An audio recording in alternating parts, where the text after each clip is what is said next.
అందరికీ నమస్కారం అండి. ఆంధ్రప్రదేశ్ రాష్ట్ర ప్రజలందరూ కూడా వైఎస్ జగన్మోహన్ రెడ్డి పరిపాలన చూసిన తర్వాత రాష్ట్రంలోని ప్రజలందరికీ కూడా ఒక భయం, అనేకమైన ప్రశ్నలు ఉన్నాయండి. జగన్మోహన్ రెడ్డి చేసిన బీభత్సం, జగన్మోహన్ రెడ్డి చేసిన అరాచక పరిపాలన, జగన్మోహన్ రెడ్డి సృష్టించిన విధ్వంసమైన పరిపాలన చూసిన తర్వాత రాష్ట్రంలో ప్రజానికాన్ని మొత్తానికి కూడా ఒక భయం వేసింది.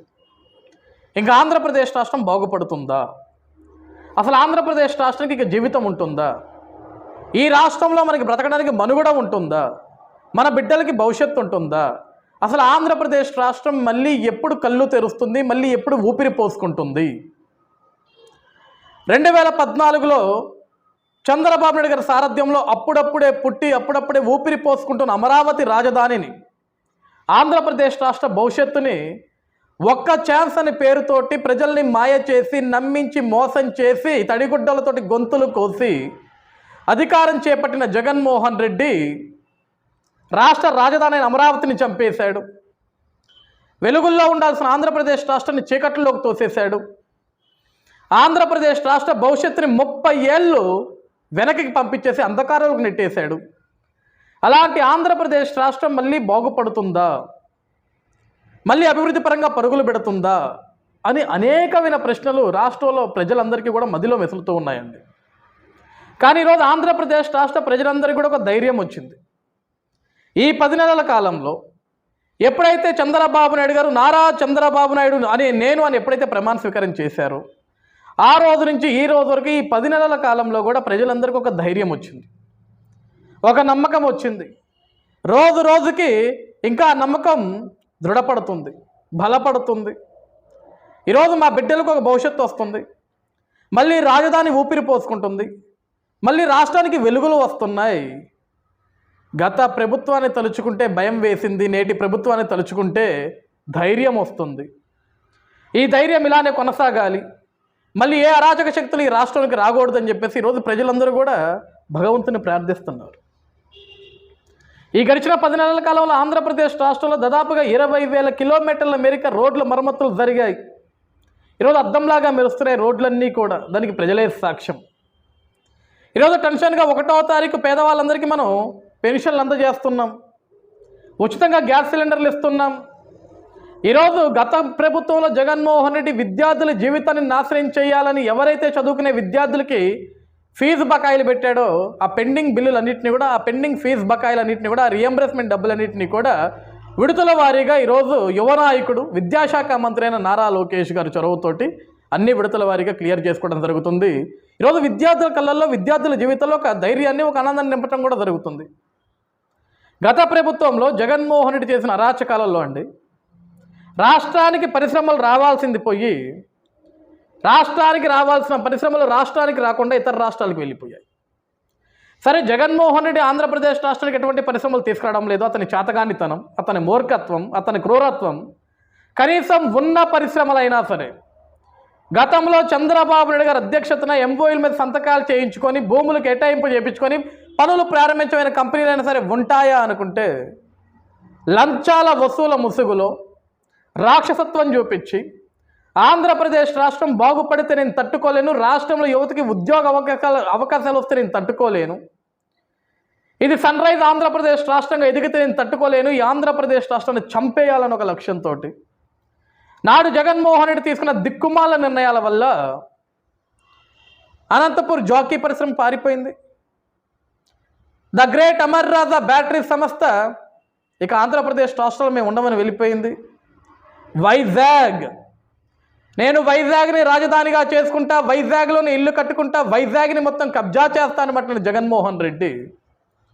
అదే వైజాగ్లో ఎంతో ప్రతిష్టాత్మకమైన ఒక సంస్థ లూలు సంస్థ 2017లో చంద్రబాబు నాయుడు గారు కృషితోటి ప్రపంచంలోనే దాదాపుగా 275 మాల్స్, హైపర్ మాల్స్ ఉన్న లూలు సంస్థ ఇతర రాష్ట్రాల వాళ్ళు పోటీ పడుతున్నప్పటికీ కూడా చంద్రబాబు నాయుడు గారి మీద ఉన్న నమ్మకంతో, అతను దార్శనికతను చూసి ఆ రోజు 2017లో మన రాష్ట్రానికి వస్తే చంద్రబాబు నాయుడు గారు ఆ రోజు వైజాగ్లో హార్బర్ పార్క్ సంబంధించిన భూములు దాదాపుగా 13.48 ఎకరాలు ఆ రోజు వాళ్ళకి కేటాయించి ఎంవై మీద సంతకాలు పెడితే మన దరిద్రం, మన దౌర్భాగ్యం, మనం అధికారం కోల్పోయాం. సైకో జగన్మోహన్ రెడ్డికి అధికారం కేటబెట్టాం, ఆయనకి చేతులకు ఇచ్చాం. ఇచ్చిన తర్వాత ఏ లూలు మాల్కి అయితే మనం భూములను ఇచ్చామో, ఏ అభివృద్ధి పనులకైతే మనం భూములను ఇచ్చామో ఆ భూముల్ని మొత్తం వెనక్కి లాగేసుకున్నాడు జగన్మోహన్ రెడ్డి. నేను అడిగిన కప్పవు నాకు కట్టకపోతే మీరు ఇక్కడ మాల్ కాదు కదా, ఇటుక కట్టినా సరే ఆ ఇటుకను కూల్చేస్తాను వాళ్ళని బెదిరిస్తే, నీ పరిపాలనలో ఇక్కడ మేము ఎటువంటి మాలు కట్టమండి, మీరు వద్దు మీ భూములు వద్దని చెప్పేసి వాళ్ళు పెట్టుకుని ఎంఓని రద్దు చేసుకొని తమిళనాడు కోయంబత్తూరుకి వెళ్ళి అక్కడ ఒక మాల్ స్టార్ట్ చేసుకున్నారండి. అది జగన్మోహన్ రెడ్డి రాక్షసత్వం. రాష్ట్రానికి అతనికి పరిశ్రమలు తీసుకురావడం చేత కాలేదు, కానీ వచ్చిన పరిశ్రమలు కూడా ఉండనివ్వలేదండి గతంలో జగన్మోహన్ రెడ్డి. అంత రాక్షసత్వం చూపించాడు.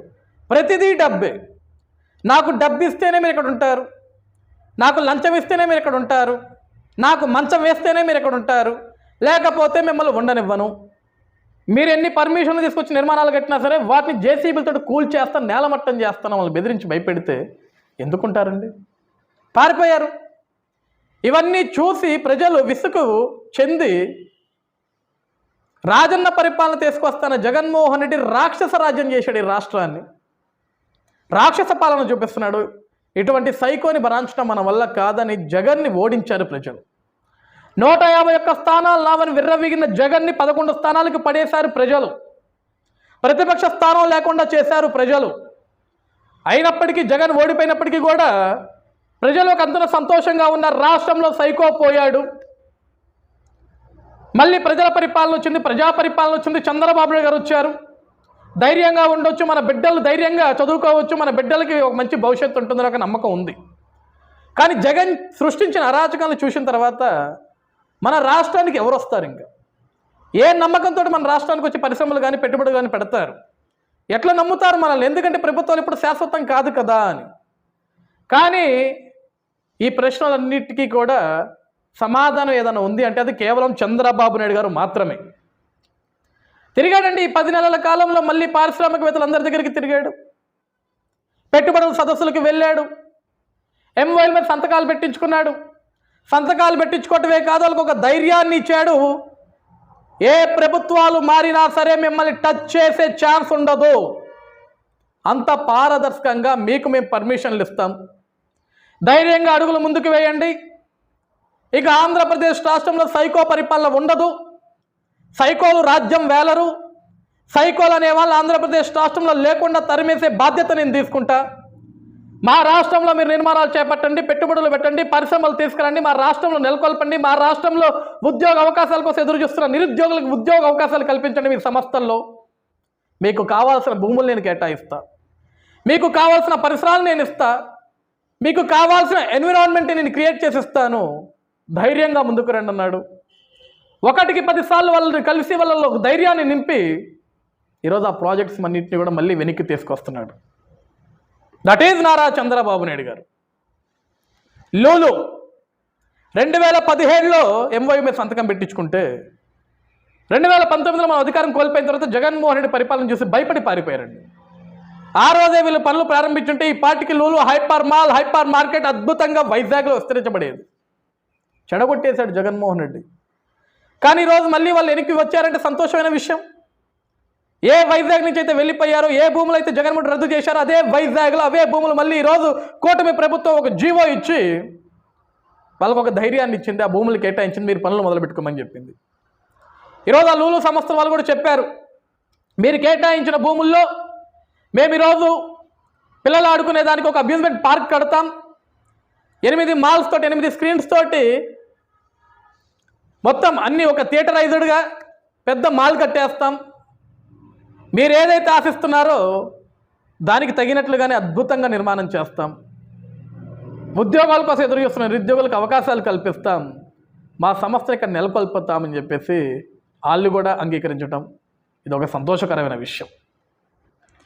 ఈరోజు అధికారం అంటే అనుభవించటమో దర్పం చూపించడమో కాదండి.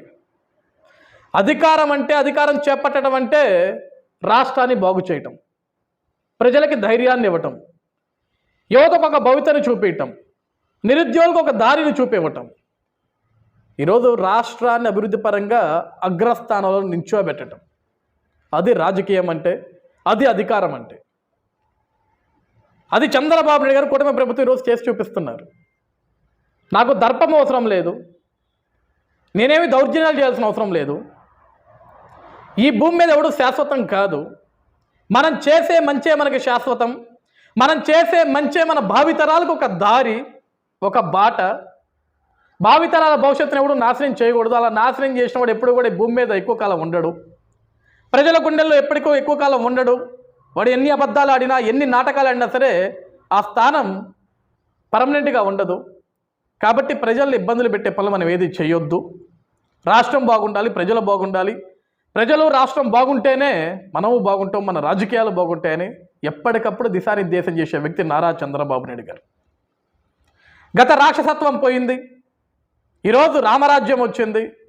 రాష్ట్రానికి పరిశ్రమలు వస్తున్నాయి, రాజధాని నిర్మాణం పనులు జరుగుతున్నాయి, పోలవరం పనులు పరుగులు పెడుతున్నాయి. ఈరోజు యువత విద్యార్థుల కళ్ళల్లో సంతోషాన్ని చూస్తున్నాం. ఆడపడుచులు సంతోషంగా రోడ్ల మీదకి వస్తున్నారు. ఏ ఆడపడుచుల్ని ఎవరు కూడా, ఏ పోలీసు వాళ్ళు కూడా రాజధాని కోసం ఏమీ యుద్ధాలు చేసి కొట్టట్లేదు. ఈరోజు రాష్ట్ర రాజధాని అమరావతి శరవేగంగా పనులు పూర్తయి ముందుకు వెళ్తున్నాయి. ఆంధ్రప్రదేశ్ రాష్ట్రం మళ్ళీ గాడిలోకి వస్తుంది. చీకట్లలో ఉన్న ఆంధ్రప్రదేశ్ రాష్ట్రం మళ్ళీ వెలుగుల్లోకి వస్తుందంటే దానికి కారణం Nara Chandrababu Naidu. Thank you so much Nara Chandrababu Naidu గారు. మీలాంటి వాళ్ళు ఉండటమే ఈ ఆంధ్రప్రదేశ్ రాష్ట్రం చేసుకున్న ఒక గొప్ప పుణ్యం అండి. ఈ రాష్ట్ర ప్రజలు ఎంతోమంది దేవుళ్ళకు మొక్కుతుంటారు, పూజలు చేస్తుంటారు. కనపడని దేవుళ్ళు వాళ్ళైతే కనిపించే దేవుడే మీరు ఈ ఆంధ్రప్రదేశ్ రాష్ట్రానికి. ఈ రాష్ట్రం కోసమే మీరు పుట్టినట్లున్నారు. ఆ భగవంతుడు మీకు ఇంకా నిండు నూరేళ్ళు ఆరోగ్యం ప్రసాదించి ఈ ఆంధ్రప్రదేశ్ రాష్ట్ర అభివృద్ధికి మీరు ఒక బలం అవ్వాలని, మీరు ఒక ధైర్యం అవ్వాలని మనస్ఫూర్తిగా భగవంతుని కోరుకున్నాను. జై తెలుగుదేశం, జై చంద్రబాబు.